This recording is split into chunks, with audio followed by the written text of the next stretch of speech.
আজ আমি আপনাদের একটা কাহিনী শোনাবো। এটা হলো একটা বিশাল আকার বটগাছের এবং একটি নিম গাছের গল্প।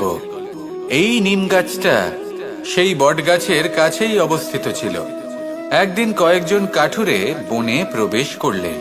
তাদের দেখে এই নিম গাছ খুব ভয়ভীত হয়ে পড়ল ও সেই বটগাছের কাছে সাহায্য চাইল।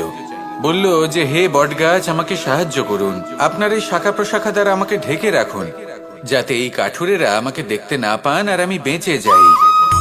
কিন্তু সেই বট গাছ ছিল অসম্ভব অহংকারী। নিজের অহংকারে সে মত্ত হয়েছিল। সে না ওকে উত্তর দিল আর না ওকে সাহায্য করলো। সেই কাঠুরেগণ এলেন, নিম গাছটা কাটলেন আর চলে গেলেন। কিছুদিন পরে আবার সেই কাঠুরেগণ সেই বনে এলেন আর এইবার তাদের কুঠার দ্বারা বট গাছে আঘাত করতে শুরু করলেন। এই প্রহার সহ্য করতে করতে বটগাছটি দেখল ও বুঝতে পারল যে সেই কুঠারগুলি নির্মিত হয়েছে সেই নিম গাছের ডাল দিয়েই। এবার এই ভুলটাই বেশিরভাগ মানুষই করে বসেন, বিশেষ করে তখন যখন তার কাছে শক্তি থাকে, সাফল্য আসে। নিজের অহংকারে মত্ত হয়ে দুর্বল ব্যক্তিকে আঘাত করে, তাদের কষ্ট দেয়। কখনো এটা ভাবে না যে ভবিষ্যতে এরাই তাদের পতনের কারণ হতে পারে। তাই যদি আপনার কাছে শক্তি থাকে আর আপনি সাফল্য লাভ করতে থাকেন, তাহলে নিজেকে শান্ত করুন এবং এই অহংকারকে ত্যাগ করুন। যদি কেউ দুর্বল হয় তাহলে তাকে আঘাত করবেন না, তাকে কষ্ট দেবেন না, বরং তাকে সাহায্য করুন, পারলে তাকে রক্ষা করুন।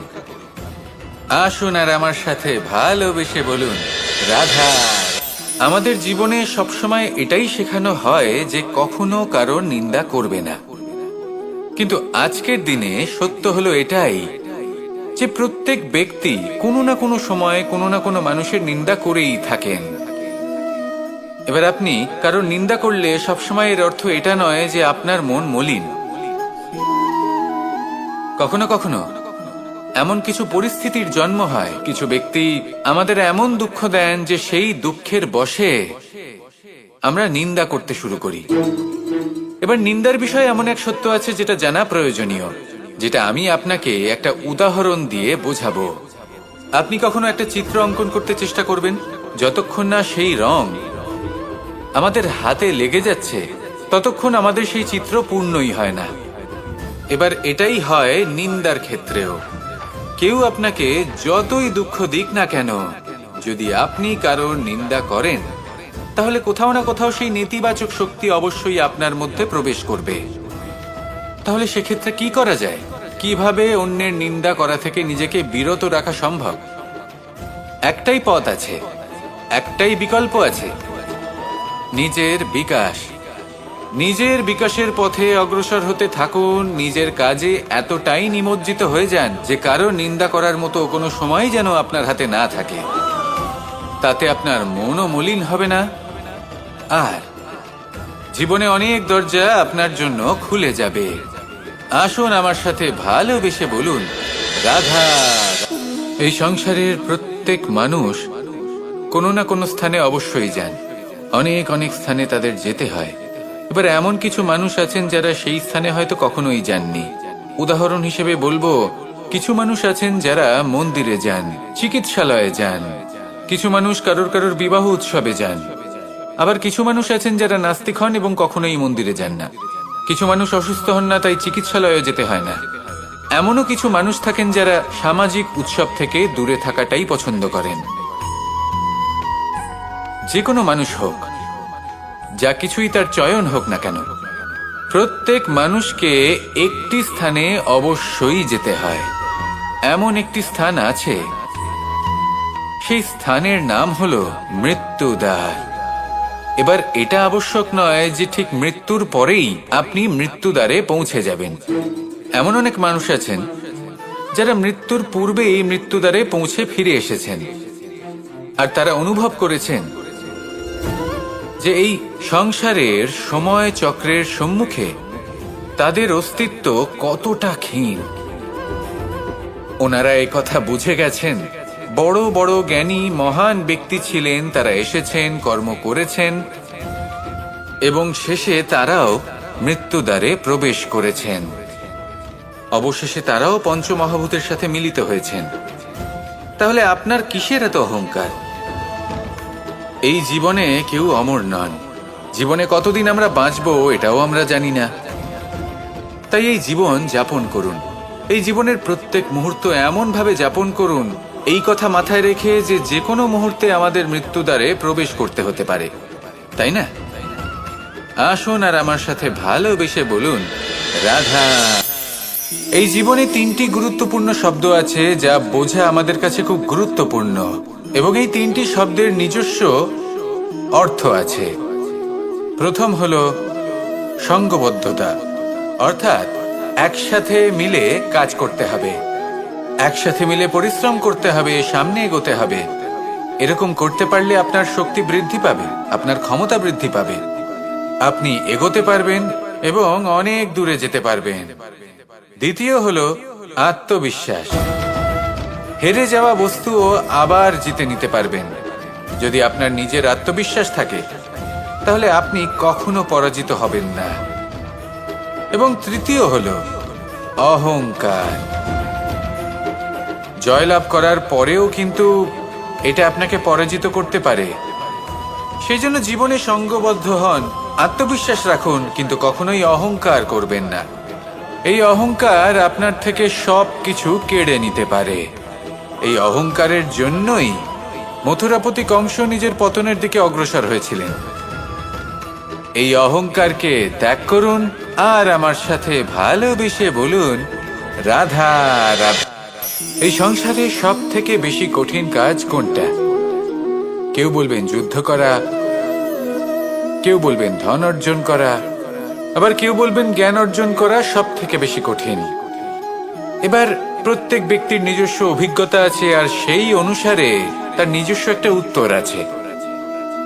সাধারণভাবে দেখতে গেলে এই সংসারে সব থেকে কঠিন হলো তপস্যা করা, অর্থাৎ সব কিছু ত্যাগ করে তপস্যায় নিজেকে বিলীন করে দেওয়া। এবার এর থেকে বেশি কঠিন এই সংসারে আর কি বা হতে পারে? এই সংসারে, এই সমাজে, নিজের পরিবারের মধ্যে থেকেও ধৈর্য ধরে সামনে অগ্রসর হওয়া, এটা হলো সব থেকে কঠিন কাজ। কারণ যখন আপনি তপস্যা করেন তখন সেখানে আপনার ধৈর্য ভাঙার মতো কেউ থাকেন না, না কোনো বন্ধু, না কোনো আত্মীয়, না কোনো শত্রু, কেউ না। কিন্তু যখন আপনি এই সমাজে, এই পরিবারে থাকেন, কোনো না কোনো ব্যক্তি এসে আপনার ধৈর্যের বাঁধ ভেঙে দেওয়ার ক্ষমতা রাখেন। তারা আপনার ধৈর্যের বাঁধ ভেঙে দেয়, আর কখনো কখনো তারা অনিচ্ছাকৃতভাবেই সেটা করে থাকেন। কারণ তাদের মানসিকতা আপনার থেকে আলাদা, তাদের কর্ম আপনার থেকে আলাদা, তাদের দৃষ্টিভঙ্গি আপনার থেকে আলাদা, জীবন যাপন আপনার থেকে আলাদা। সেক্ষেত্রে আপনি ধৈর্যচ্যুত হন, প্রসন্নতা আপনার থেকে ছিনিয়ে নেওয়া হয়। সেই জন্য এই সংসারে, এই পরিবারের থেকেও ধৈর্য ধরে সামনে অগ্রসর হওয়া কোনো পর্বতের শিখরে গিয়ে তপস্যা করার থেকেও অনেক বেশি কঠিন। আর যে ব্যক্তি এই সমাজেই, এই পরিবারে, সেই সকল মানুষের মধ্যে থেকে গিয়েও ধৈর্য ধরে অগ্রসর হতে থাকেন, যারা এই কাজটা শিখে নিতে পারেন, তারাই কিন্তু জীবনে আনন্দ লাভ করতে পারেন। এই ধৈর্যই শেষে আপনার জীবনে প্রসন্নতা বহন করে আনবে। তাই ধৈর্য ধরে জীবনের পথে অগ্রসর হন আর আমার সাথে ভালোবেসে বলুন, আমরা সবাই জীবনে অগ্রসর হতে চাই। তার জন্য চেষ্টা করি, পরিশ্রম করি, কিন্তু কখনো কখনো আমাদের আশেপাশের কিছু মানুষ, যেমন আমাদের আত্মীয়, আমাদের বন্ধু, আমাদের শত্রু, এদেরকে এগিয়ে যেতে দেখে আমরা কখনো কখনো নিজেরা থেমে যাই। এর অর্থ কি তার মানে এটা যে আমাদের কোনো খামতি ছিল বা আমরা কোনো ভুল করে ফেলেছি? না, বেশিরভাগ সময় আমাদের কোনো ভুল থাকে না, আমাদের কোনো খামতিও থাকে না। শুধু একটা ছোট্ট বিষয় আছে যেটা আমরা বুঝতে পারি না। আমরা চেষ্টা করি অন্যদের জীবনযাত্রা দেখতে। আমরা দেখতে চেষ্টা করি যে তাদের জীবনে তারা কিভাবে এগিয়ে চলেছেন, অগ্রসর হওয়ার জন্য ওনারা কি কি করছেন, আর যা করছেন তাতে ওনারা কিভাবে উপকৃত হচ্ছেন। আমরা চেষ্টা করি তাদের জীবনযাত্রার দিকে তাকানোর, ওনাদের গতিবিধির দিকে নজর দেওয়ার এবং সেটা বুঝতে চেষ্টা করার। সেই জন্যই আমরা পিছিয়ে পড়ি। জীবনে যদি আপনি এগোতে চান তাহলে আপনাকে নিজের নজর সামনের দিকে রাখতে হবে, পদক্ষেপও সেই অনুযায়ী নিয়ে সামনে এগোতে হবে। নিজের গতিবিধি লক্ষ্য করুন, নিজের পরিকল্পনা বিচার করুন, নিজের চেষ্টা নিজের অভিজ্ঞতার দিকে নজর দিন আর সেই মতো অগ্রসর হন। এমন কোনো সাফল্য নেই যে আপনি লাভ করতে পারবেন না। আসুন আমার সাথে ভালোবেসে বলুন, রাধা। শ্রীরাম যখন সুগ্রীবের সাথে মাতা সীতাকে খোঁজার জন্য ভ্রমণ করছিলেন, তখন সুগ্রীবের ভৌগোলিক জ্ঞান দেখে শ্রীরাম হতবাক হয়ে গেলেন। তখন সুগ্রীব বললেন যে যখন বালির হাত থেকে উনি পালাচ্ছিলেন, নিজের প্রাণ বাঁচিয়ে পালাচ্ছিলেন, উনি তখন অনেক জায়গায় গেছিলেন, কিন্তু কোথাও যেন উনি যোগ্য আশ্রয় খুঁজে পাচ্ছিলেন না।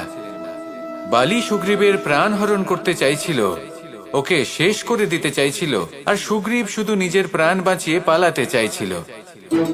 এক স্থান থেকে অন্য স্থানে, সেই স্থান থেকে আবার আরেক স্থানে। এই বিপদের সম্মুখীন হতে গিয়ে সুগ্রীবের ভৌগোলিক জ্ঞান বৃদ্ধি পেল। এর অর্থ বুঝলেন আপনি? যে জীবনে যখন সমস্যা আসে, জটিলতা আসে, সেটা দেখে আমরা ত্রস্ত হয়ে পড়ি, দুঃখী হয়ে পড়ি যে এমনটা আমার সাথে কেনই বা হচ্ছে। কিন্তু দুঃখী হওয়ার কোনো প্রয়োজন নেই, কারণ এই সমস্যা আমাদের কিছু শিক্ষা দেওয়ার জন্যই আসে। সেই শিক্ষা লাভ করা খুবই প্রয়োজনীয়। সেই শিক্ষার দিকে নিজের মনোনিবেশ করুন, সেই শিক্ষা আত্মস্থ করুন, জীবনে অগ্রসর হন আর আমার সাথে ভালোবেসে বলুন, রাধা। এই সংসারে এমন অনেক মানুষ আছেন যারা এটা চান যে সবকিছু তাদের ইচ্ছা অনুসারে চলবে এবং সেই চেষ্টাই করতে থাকেন। কিন্তু সত্যি হলো এটাই যে এই সংসারের নির্মাণ কোনো মানুষ করেনি, এবং সেই জন্য এই সংসার কোনো মানুষের ইচ্ছা অনুসারে চলবে না, বরং মানুষকে সংসারের ইচ্ছা অনুসারে চলতে হবে। যদি আপনার জীবনে এমন কোনো পরিস্থিতি আসে যাতে আপনি হয়তো দুঃখ পেলেন, কষ্ট পেলেন এবং সেটা বদলাতে চান, তাহলে তা বদলানোর চেষ্টা করুন। যদি অসফল হন তাহলে আবার চেষ্টা করুন, নিরন্তর চেষ্টা করুন। কিন্তু যদি না করতে পারেন তাহলে মেনে নিন যে এই পরিস্থিতি বদলানো সম্ভব নয়। সেই পরিস্থিতিকে বদলানোর চেষ্টাকে ত্যাগ করে দিন। যদি চান তাহলে সেই পরিস্থিতি থেকে দূরে চলে যেতে পারেন, কিন্তু নিজেকে প্রসন্ন রাখুন। আপনার এই শরীর, এই মন, এই জীবন আপনি লাভ করেছেন, তাই আপনার কর্তব্য হলো নিজের যত্ন নেওয়া, নিজেকে প্রসন্ন রাখা। আপনি যদি নিজেকে প্রসন্ন রাখেন তাহলেই এই সংসারকে আপনি প্রসন্ন রাখতে চেষ্টা করতে পারবেন। তাহলে প্রসন্ন থাকুন আর মনে এই প্রসন্নতা নিয়ে বলুন,